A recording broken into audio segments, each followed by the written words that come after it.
Welcome to Press a House Gallery. I'm Andie Flores, and this is a tour of my show, But Always Near Poets, running through January 29th, 2021.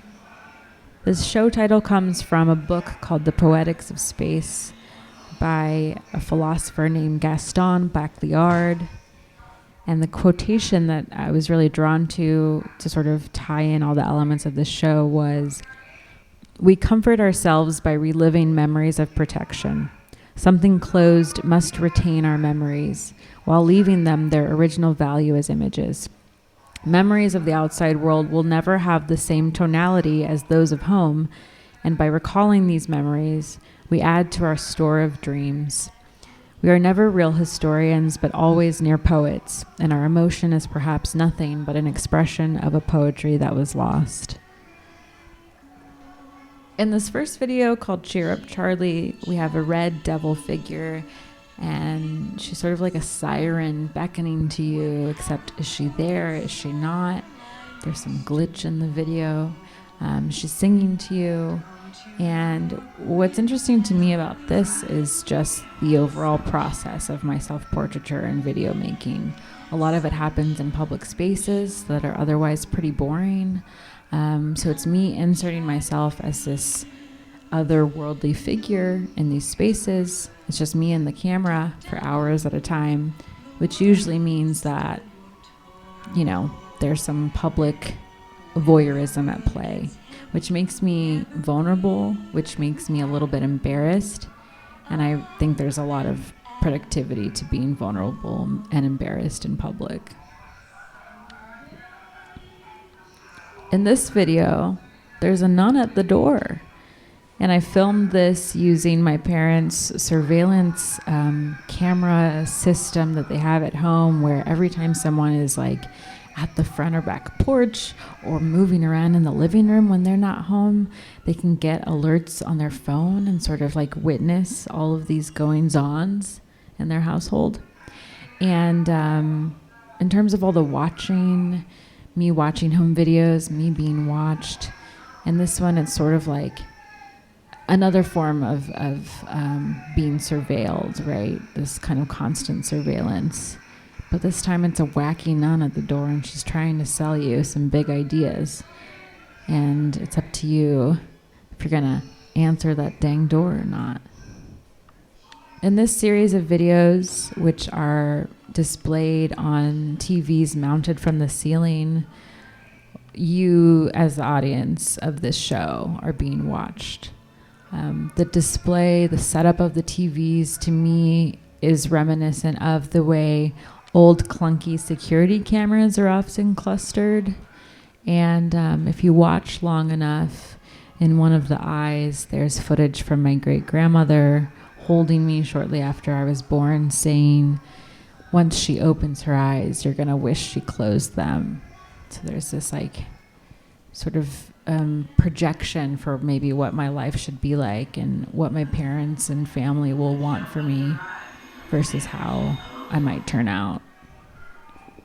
We also have La Llorona, which is a self-portrait I took in 2019 in a sort of in development space, a neighborhood that was quickly being filled with cookie cutter houses, and I was sort of latching on to this one bit of land they hadn't touched yet.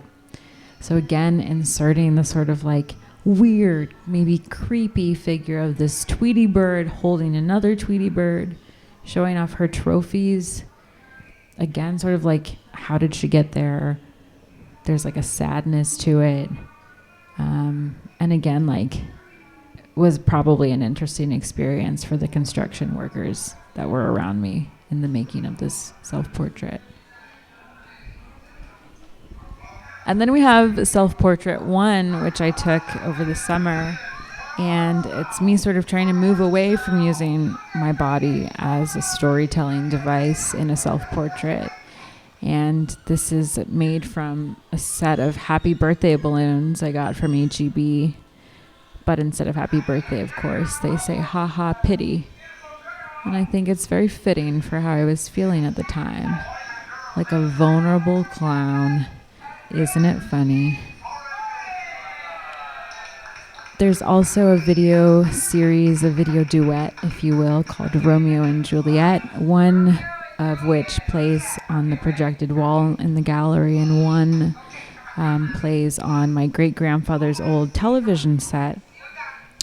And what's happening in this video is sort of maybe the catalyst for the theme of the whole show, which is little me being brought on stage, which in this case is my great-grandmother's and grandfather's house, being asked to perform something, and then being sort of nagged when I don't do it to a certain standard, or when I don't perform it just like I have before. And across the video response, the sort of me now, kind of like an exhausted version of that performance. It's clowny, it's tired, it's cyclical, and I don't know, it feels kind of fitting for the performances I've chosen to engage in throughout my adult life as a art maker and experimenter.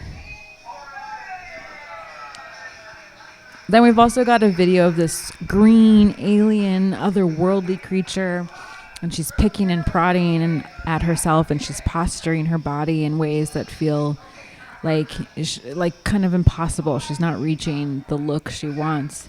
And we get a sense she's taking selfies in the mirror, as so many of us often do. There's this sort of cyclical dissatisfaction of how she is finding her body with each new sort of like twist or shift. Kind of sad. Kind of silly. In the screening room is a selection of videos, TV commercials, sections of TV shows that I picked and chose from years and years of watching old family footage. There's cringy tween moments where I think my brother and sister and I were discovering that we could use the camera as a tool for play and for storytelling, kind of like what we saw on TV. There's local San Antonio commercials and morning talk show footage. There's also my grandmother interacting with the Sony Hi8 camera that is being pointed at her as a tool. There's footage from television shows my sister and I used to stay up late at night to watch after my parents went to sleep. And I think I pulled them all together because we can't ever really like escape all of the media we've consumed, whether it's of ourselves or of stories on TV. It kind of all plays into who we become and who we can choose to become later in life. Thanks for following me around on this tour of my show, but always near poets at Pressa House Gallery up until January 29th.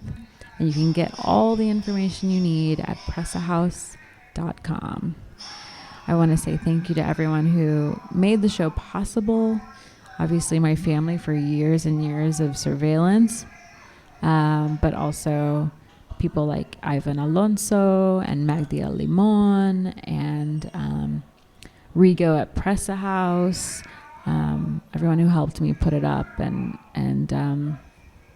encouraged me to dive deeper into the abyss of the archive. Hope you enjoyed.